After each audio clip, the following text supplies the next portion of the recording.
I am really excited, so I'm going to try and hold this together. I've seen this moment many times in my head, so hopefully I'll say what I need to say the way it came out in my head, my dreams. But so I've got a scenario here that ties into a lot of the themes that you're talking about today and that you talk about.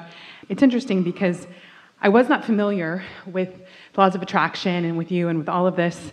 I'd always really lived by those principles. I had a very traumatic childhood, had to be on my own at a young age, and I lived by these principles like, this is what I want, I'm going to go do it. So I went to a great college even though I was homeless with no money and, kind of lived like that throughout my life.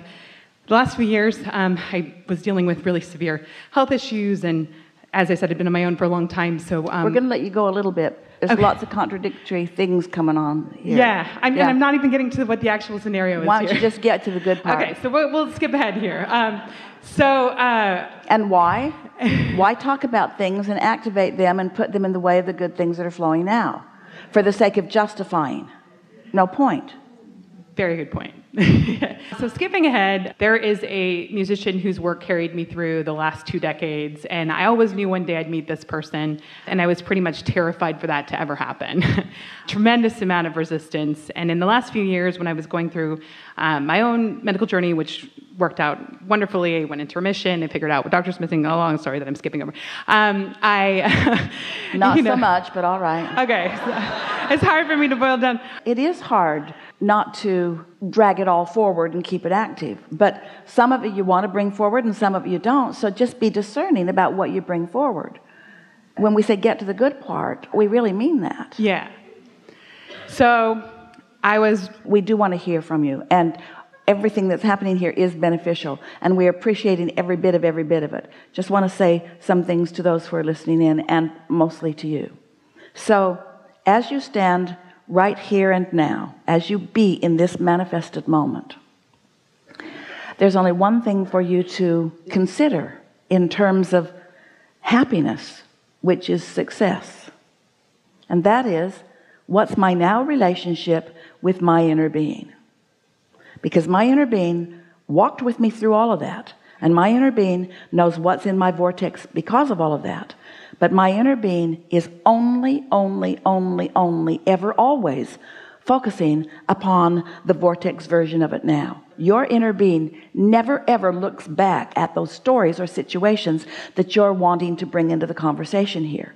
Your inner being never looks back. Your inner being's only aware of where you are in relationship to what's in your vortex. And every thought that your inner being has and every impulse that your inner being offers is for you to feel the satisfying movement from where you are right here and now to where you're wanting to be. And while all of that added immeasurably to all of this, in other words, we're not discounting one miserable moment of anyone's life. All of that mattered a lot because it's what created the vortex, and it's what sets the contrast so that you can focus. We're not saying that you shouldn't do it, but just don't do it. Because every time you do it, you create some form of separation between you and who you are. And haven't even got to the good part. You weren't going to get there. You weren't going to really get there. I started listening to your stuff, and I was really working within myself on the resistance. Do you believe that about your vortex? I do. So let's have a conversation about what's in your vortex and your movement toward it. Does this make sense to you?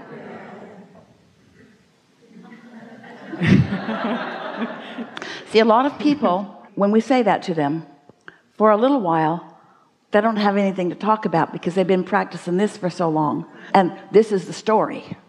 This is the story that explains this. But you don't have to explain this. This is great. And you don't have to explain anything about this. What we're interested in is this, meaning you right here and now. This in relationship to this. That's what rings our bells. That's what we want to ring your bells too. So out of everything you lived, you did so much asking. And Source did so much answering. And it's time for you to cash in the vibrational chips. But you don't do that by regurgitating anything. Well, that's kind of what happened. As it turned out, I was sort of working internally on what my resistance, my blockage was, and momentum started, and I was listening to a lot of your online talks, and momentum built up really quickly, and suddenly, boom, boom, boom, like this person, that person, that person. And then I just knew, I said, this means I'm going to meet this particular person, this musician who's meant everything, and I just got to let it happen, and I can't resist anymore. And the very next day, I was wandering like I do, following my bliss in the middle of a cold, freezing beach. No one's there. The sand's pouring up in my face, singing at the top of my lungs.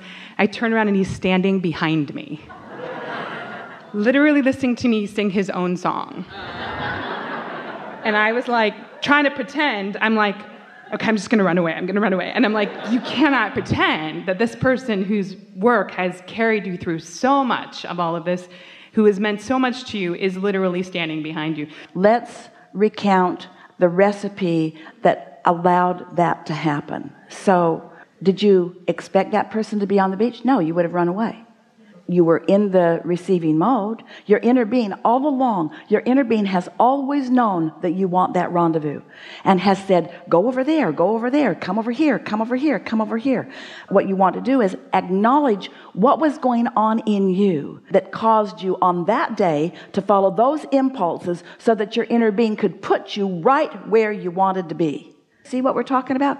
Right where you wanted to be. What were you doing differently then? That's what I'm trying to figure out, because I've never been able to recapture. Well, here it is. Here's what you were doing differently. You weren't thinking about what wasn't happening. And you were thinking about the blissful things. In other words, the sand in your face, maybe that was helpful. Maybe that was on your mind. It was a cold day. Maybe that was helpful. Maybe that was what was on your mind. You see what we're getting at? You weren't thinking thoughts in opposition to what you wanted. In fact, you weren't thinking opposition thoughts about anything as that day was unfolding, as you were following those impulses.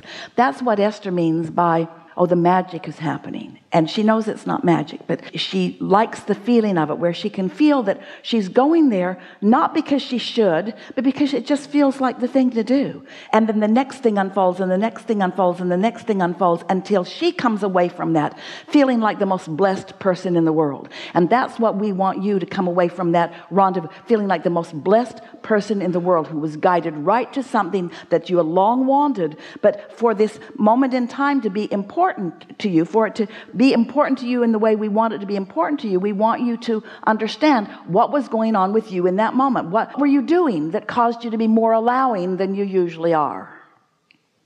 Do you realize how many opportunities you've had for exactly that? How many things that you want that are out there walking around in the sandstorm with you, and you're just not seeing them? So many opportunities are moving around, and your inner being is aware of all of them. Getting warmer, getting warmer, getting warmer. Oh, ornery again. That's pretty much how it transpired. Yeah. I guess afterwards I was listening to your stuff, and everything made so much sense to me. Like, one of the things you talked about, because I heard someone ask a question of different nature but similar, was to not stop and just be stuck with processing. Oh my gosh, what did that mean? How did because I got stuck in that moment, and it was so blessed that I was just like, struck and I couldn't even believe it. But then after that became kind of the sadness, and became like, well, and how can I top that? And I did actually end up running into him 4 more times over the course. And then I had to change my schedule, because I started feeling like I looked like a stalker. So, she's a vibrational stalker. Yeah, I know. And I was like, he's not going to understand that. And I'd been like to traffic court that morning, and then to get a smoothie, and then to park, and I'd turn around, and it was like all different places. And I was like, oh no, But then that made me sad too, because I thought you can't get down on it. So wait for a little bit. So strong desire, rendezvous, which made you believe a little bit. Now your belief's in a different place than it has been before. So now it happens, and it happens, and it happens, and it happens. And why would you be sad now that you understand how it works? Exactly. So that's what I'm upset with myself about, that I struggle. Are you worried that there's not more in the pipeline? All through your life, you only got one thing, and it was to meet this person. That's all that was in the pipeline, and now it's done. Well, I think I wanted more then. Damn, I wish I'd lived more contrast and I'd asked for more things. Now that I know the universe can give me anything that's in there, but that's the only thing that's in there, and now it happened, and so... Of course it's not like that. There are all kinds of things in the pipeline. This is the thing that we want so much for all of you to hear. So we talked to you about the power and the value of meditation, the value of meditation, which is you get into the receptive mode. And when you're in the receptive mode, then you are consciously aware of the receiving of the impulse or the thought that then led to that. In other words, we could teach you meditation and promise you these things, but until you have actually wanted something that you allowed to be, you don't really know, because it's personal, isn't it? It's all really personal. Until it happens to you, you don't really get it. But once it happens to you, and that's why we wanted this opportunity to be of value for you, so that you don't talk yourself into thinking it was just chance or luck or stick-to-itiveness or determination. No, it was the process. You ask, and source lined it up, and for whatever reason that is helpful for you to figure out, not the action that you took, but the frame of mind that you were in that allowed you to follow the course of action that led to that. If you could see an aerial view of all of you. You see, your inner being not only knows what you want, what's in your vortex, but the cooperative components have already been gathered. So the vibrational version of that artist was already in your vortex and had already vibrationally been rendezvousing with you over and over and over and over and over and over again. But you weren't allowing it to happen because it was far-fetched, or it was unbelievable, or it was too much to wish for, or because I'm not worthy enough, or because I'm not good enough at this deliberate creation thing. In other words, there's so many reasons that you use that even though you're spinning around in the sandstorm called the vortex, you're not allowing yourself to have this extraordinary experience that is right there under your nose, because you're not ready for it.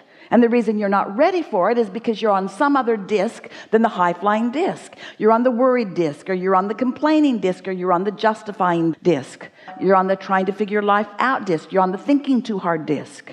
You gotta chill. That's why we speak to you in terms of step 1, step 2, step 3. The asking mode and the receiving mode are different modes. When you ask, that's when you're really thinking.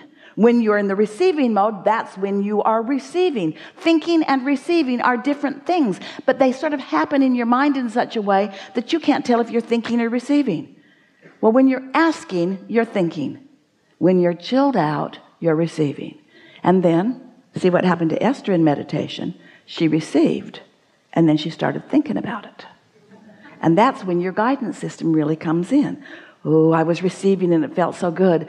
And then I had that thought. I received that thought. I didn't think that thought. I didn't come up with that thought. I received that thought, that blessed, glorious thought. But then I thought about it from my point of view, and it wasn't so blessed. But I now know the difference. I have one clarification question for you.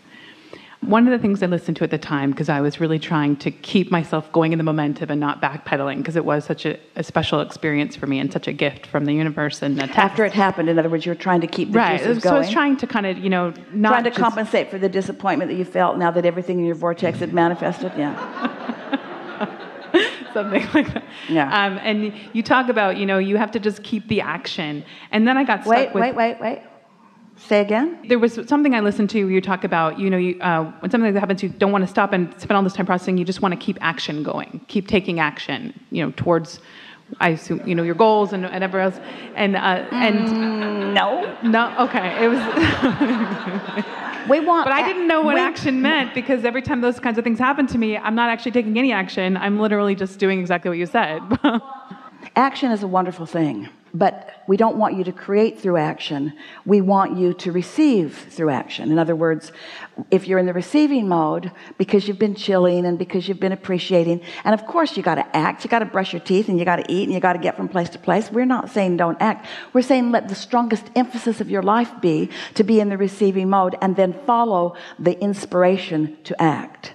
We're not saying act for the sake of acting, because that's what effort is. So many people are offering so much action to compensate for vibration that's all screwy. And that's when we encourage a nap or meditation or a lobotomy. Okay, that makes a lot more sense to me. So that's why I appreciate that. Enough? I think so. I think we got it. Thank you so much. Yeah. Thank you. Really good. Really good.